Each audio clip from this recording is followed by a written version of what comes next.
Gaji ASN pusat daerah, TNI Polri dan pensiunan yang dilakukan oleh Presiden konon demi mendongkrak kinerja birokrasi. Kedua, gaji ASN naik akan mendorong konsumsi. Tapi apakah angka konsumsi memberi dampak besar untuk ekonomi? Kami akan diskusikan dengan Didi J. Rahbini, Rektor Universitas Paramadina, dan juga Misbah Kun, anggota Komisi 11 DPR RI, fraksi Golkar. Selamat malam Pak Didi, Pak Misbah Kun. Selamat malam. Ya. Baik, saya ke Pak Didi terlebih dahulu. Kalau dikatakan kenaikan gaji untuk ASN, TNI, Polri dan juga untuk kalangan pensiunan ya, seberapa besar kira-kira dorongan ekonomi yang ditimbulkan dari hal ini dan seberapa besar dampaknya untuk Indonesia, Pak Didi? Ya, pengeluaran pemerintah bertambah itu akan mendorong konsumsi dan pada ekonomi tentu akan ada pengaruhnya ya. Tapi nanti kita lihat setelah beberapa bulan ya, berapa efek dari kenaikan gaji itu terhadap ekonomi. Nampaknya tidak terlalu besar ya, kan hanya 50 triliun. Tapi Presiden yang menyatakan paling utama adalah untuk meningkatkan kinerja pegawai negeri. Jawabnya tidak. Memang ada masalah berat dari rekrutmen dan tidak ada sistem seleksi ya, kualitas pelatihan yang baik ya, sehingga pegawai negeri ini kinerjanya sangat rendah. Oke, jadi menurut Anda dengan adanya kenaikan gaji 8% ini Anda pesimis akan diiringi dengan peningkatan kinerja ASN? Bukan hanya pesimis, jawaban saya tidak. Ini kan penyesuaian dari gaji yang rendah ya sebenarnya, kecuali Kementerian Keuangan yang gajinya itu eselon 1 tunjangannya 100 juta dan eselon 2 itu 80 juta. Itu saudara-saudara dan teman-teman yang mulia Muhammad Misbah Kun ya, yang lain masih rendah relatif.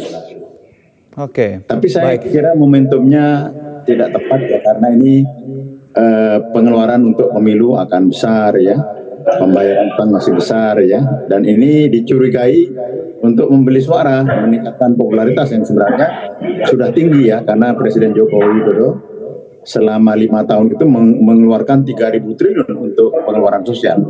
Sudah banyak sekali di luar yang 52 triliun. Oke, tapi kenapa menurut kacamata Anda kenapa harus ada pembedaan nominal ya? Dan untuk pensiunan pada masih aktif, Anda melihat kebijakan ini hal yang lumrah terjadi atau perlu koreksi? Enggak, pensiunan itu sebenarnya menginvestasikan uangnya dalam jumlah yang cukup besar di masa-masa lalu, dan jumlahnya nggak banyak ya. Itu relatif underrated ya dibandingkan dengan pensiunan pegawai yang lain. Ya. Menurut saya itu pemerintah yang mengetahui dasar-dasar perhitungan lebih 8% itu. Saya nggak tahu betul, nanti Mas yang menjawab itu. Oke. Tapi saya dapat 3 juta pensiunan sebagai anggota parlemen. Sebagai anggota MPR tidak dapat, sebagai anggota DPR dapat 3 juta. Ya, baik. Pak Misbah Kun, tadi menurut Pak Didi ini tidak tepat timingnya karena ada anggaran cukup besar yang harus dialokasikan pemerintah untuk mendapat respon Anda terkait dengan hal ini. Bincangan malam hari ini masih bersama dengan Pak Didi dan juga Pak Misbah Kun. Tadi Pak Didi menilai kenaikan gaji ASN, TNI, Polri ini tidak akan terlalu berdampak signifikan pada kinerja. Timingnya juga tidak tepat karena akan membebani ada anggaran pemilu di sana dan dicurigai ada muatan politisnya di situ. Bagaimana Pak Misbah Kun merespon hal ini? Pertama saya menanggapi soal kinerja. Harapannya pemerintah tentunya dengan menaikkan gaji ASN tentunya kinerjanya akan naik. Kinerja ini kan tolok ukurnya kan banyak. Dan salah satu yang sekarang berkembang, indeks kinerja utamanya apa? Masing-masing item itu kan sekarang terukur. KPI-nya, Key Performance Index-nya di masing-masing kementerian lembaga itu sudah terukur sekarang. Tidak bisa kita mengatakan bahwa tidak akan naik, tidak bisa. Karena biasanya itu juga tergantung kepada KPI mereka itu indeks kinerja utamanya apa, ukurannya apa, kemudian itu relasinya nanti akan ke tunjangan kinerja mereka. Nah, ini yang dinaikkan oleh pemerintah. Ini adalah gaji pokok, basic salary mereka. Kemudian kalau dikaitkan dengan timing, APBN itu adalah keputusan politik negara. Oleh karena menyampaikan langsung kepada beliau, Pak, ASN ini perlu direbut hatinya. Sah, karena bagaimanapun juga APBN itu adalah produk politik. Pasti logiknya nggak ketemu. Itu Metro boleh berbeda pandangan, tapi jangan kemudian bukan Pak, saya tadi meminjam pernyataan dari Pak Didi, bukan pernyataan saya. Saya pinjam pernyataan Pak Didi yang tadi mengatakan jangan disimpulkan seperti itu. Oke, baik, Anda tidak setuju. Silakan dilanjutkan. Kemudian jangan di-underline seperti itu. Nah, itu yang harus ada. Kemudian mengenai dana, ada ruang fiskal yang terkonsolidasi. Buktinya apa? Pertumbuhan ekonominya 5,2, keseimbangan primernya hampir mendekati 0, yaitu 25 triliun. Kemudian defisitnya 2,29. Artinya apa? Ruang fiskal pemerintah ada, menaikkan gaji ASN dan sebagainya. Sehingga apa? Kalau pemerintah merasa bahwa ruang fiskalnya terbatas, tentu pemerintah akan tidak membuat defisit sampai 2,29. Ini defisit sangat kecil sekali. Berarti menurut Anda tidak akan terlalu membebani untuk APBN Indonesia? Enggak.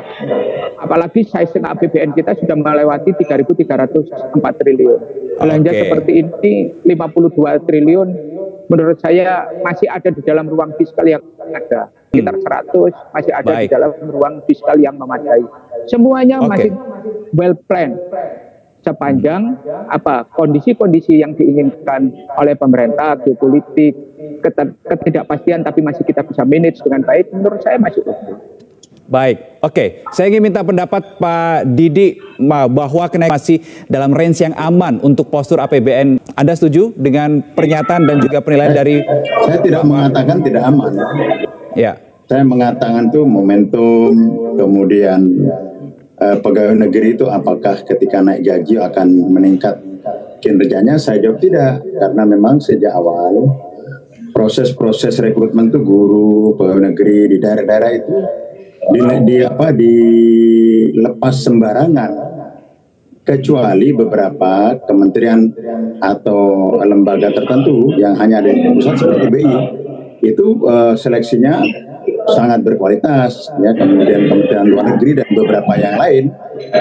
Tapi di daerah guru itu kualitasnya, kalau boleh saya sebut ya, 15-20 tahun lalu ya, kalau di kelas saya itu ada 50 orang yang jadi guru itu juara 49 sama 50. Nah baru kemudian setelah reformasi mulai ada perbaikan-perbaikan ya, tetapi secara umum pegawai negeri itu direkrut dengan kualitas yang sangat primitif ya. Jadi memang diperlukan ya usaha atau effort yang kuat dan kinerja, bukan hanya dengan naikkan 8%. Saya tidak mengatakan tidak aman ya. Ya. Tapi sebenarnya pemerintah sudah mengeluarkan subsidi yang sangat besar. Saya hadir di dalam pidato kenegaraan 16 Agustus kemarin.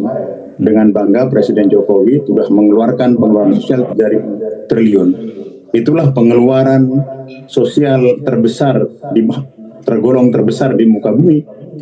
Nah sehingga semua presiden, termasuk Jokowi, itu populer sekali di akhir jabatannya. Tidak seperti presiden yang negara lain, karena populis sekali, buang-buang uang.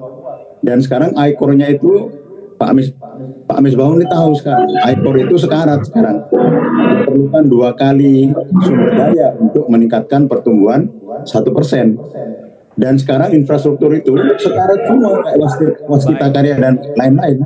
Ini yang harus dikritik. Ya, apa yang disampaikan anggota parlemen, ya, Excellency Pak Misbahun itu benar ya. Tetapi sisi-sisi lain harus dilihat. Tidak hanya aspek gaji pegawai negeri ini ya. Saya bukan tidak setuju karena memang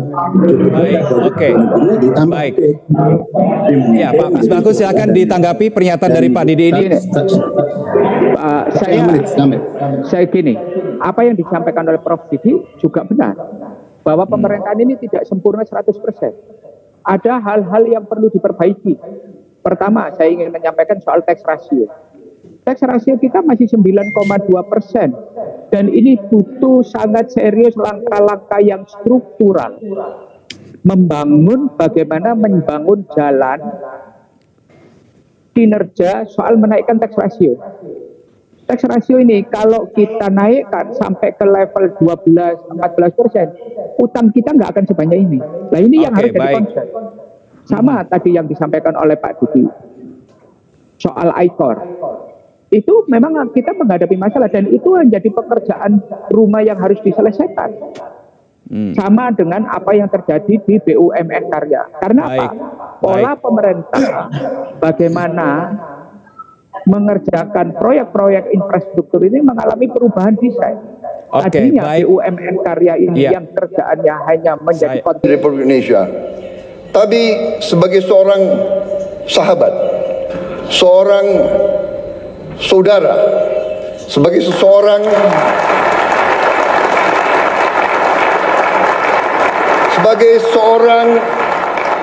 yang hatinya tersentuh oleh tanah ini, oleh sejarahnya, oleh perjuangannya, oleh rakyatnya. Turki memiliki tempat yang khusus, yang istimewa di hati rakyat Indonesia. Bagi rakyat Indonesia, Turki adalah peradaban Muslim yang terbesar. Bagi umat Islam di Indonesia,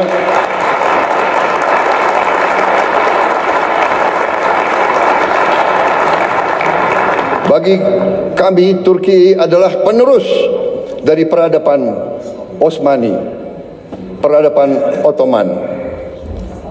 Kita ingat dalam sejarah kita pada saat sultan-sultan kita diserang oleh imperialis dari barat,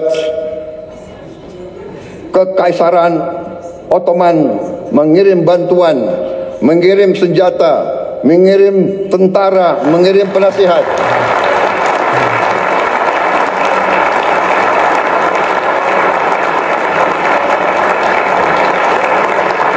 Sampai hari ini, tiap kali saya mengunjungi daerah-daerah sebagai politisi, saya berkampanye, saya ke Sumatera, saya ke Aceh, saya ke Deli Serdang, mereka ingat, mereka cerita bahwa dulu kakek-kakek mereka dilatih, dibantu oleh perwira-perwira, prajurit-prajurit dari Kekaisaran Ottoman. Sampai hari ini masih diceritakan oleh rakyat Indonesia.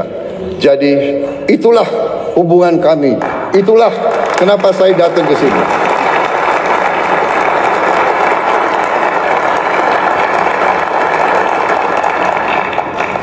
Mungkin saya adalah politisi Indonesia yang paling sering ke Turki.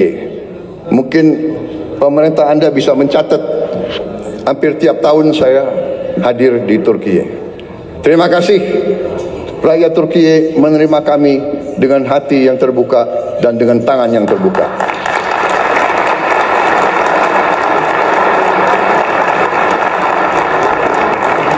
Ikatan ini lahir dari nilai-nilai yang sama. Perjuangan bersama. Perjuangan untuk kemerdekaan. Perjuangan untuk harga diri. Perjuangan untuk kehormatan, solidaritas, dan rasa kagum yang mendalam. Persahabatan ini telah terjalin selama berabad-abad. Dan sampai sekarang kami merasa pemimpin-pemimpin Turki selalu bersahabat dengan kami dan selalu terbuka sama kami dan selalu ingin membagi kemajuan-kemajuan yang dialami oleh rakyat Turki.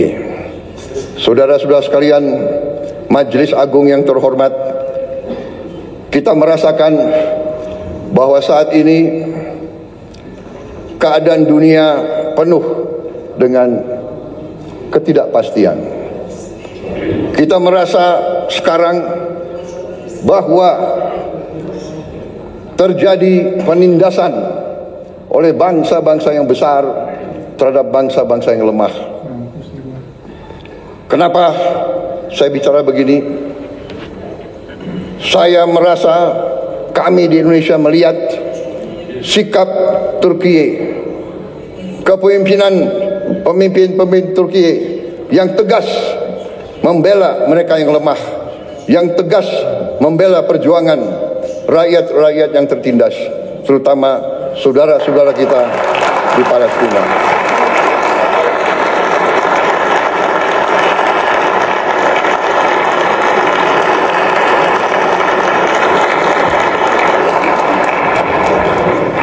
Banyak negara bicara tentang demokrasi, bicara tentang hak asasi manusia, tetapi pada saat anak-anak dibom, ibu-ibu tidak berdosa dibom, rakyat Gaza kehilangan semua kehidupan mereka, banyak negara diam, pura-pura tidak tahu, dan pura-pura bahwa itu bukan pelanggaran hak asasi manusia.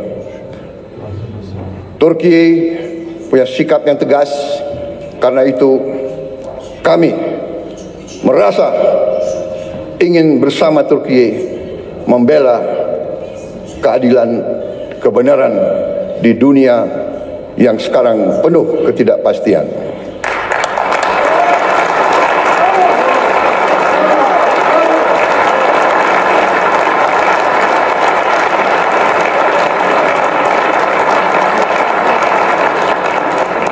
Saudara-saudara sekalian yang saya hormati, saya sendiri secara pribadi adalah pengagum sejarah Turki. Saya belajar tentang sejarah Turki. Saya diinspirasi oleh sejarah Turki, oleh sejarah saudara-saudara sekalian. Sebagai anak muda, saya punya pahlawan, saya punya ikon adalah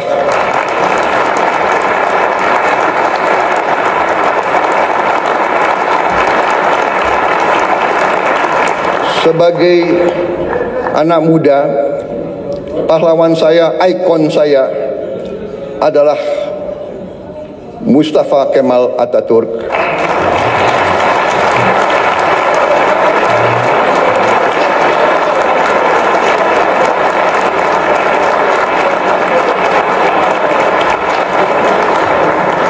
Dan Mehmet Penakluk, Mehmet Sang Penakluk.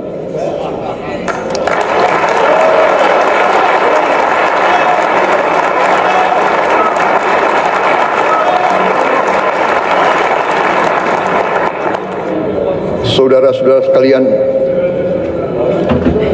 kalau saudara datang ke kantor saya di Jakarta, kalau saudara datang ke rumah saya di Jakarta, ada patung Mustafa Kemal Atatürk. Di kantor saya, di rumah saya.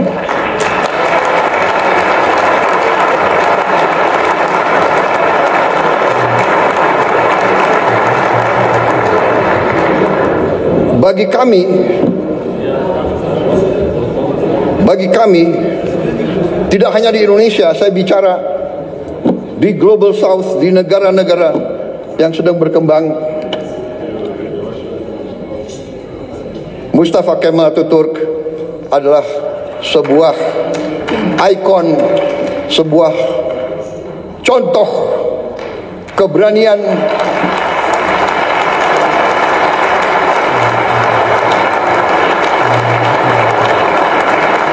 contoh kepemimpinan, contoh patriotisme, contoh semangat tidak mengenal menyerah.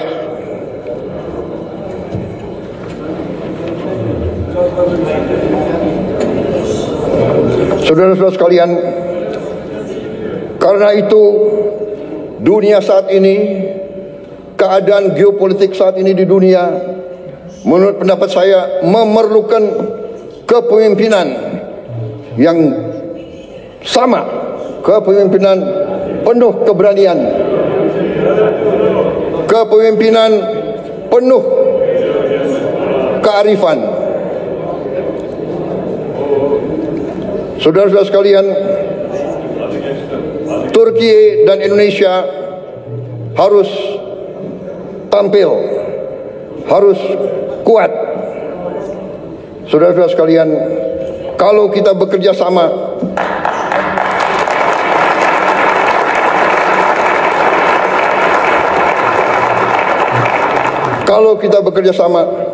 kalau kita sama-sama kuat, suara kita akan lebih didengar oleh seluruh dunia.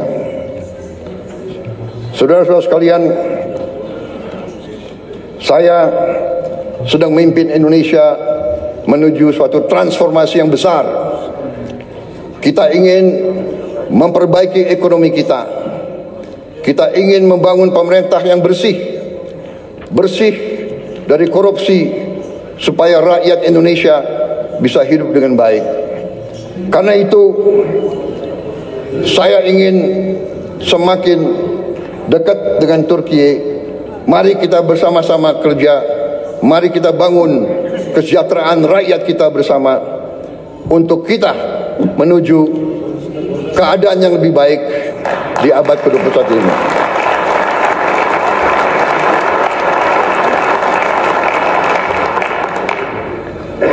Peradaban kita memerlukan suatu perjuangan mencapai hak semua bangsa untuk hidup dengan baik, hidup dengan aman, hidup dengan damai, tanpa penindasan oleh siapapun. Saudara-saudara sekalian, saya yakin Turki dan Indonesia dapat berbuat yang terbaik bagi kepentingan umat manusia dan dunia. Terima kasih. Wassalamualaikum warahmatullahi wabarakatuh.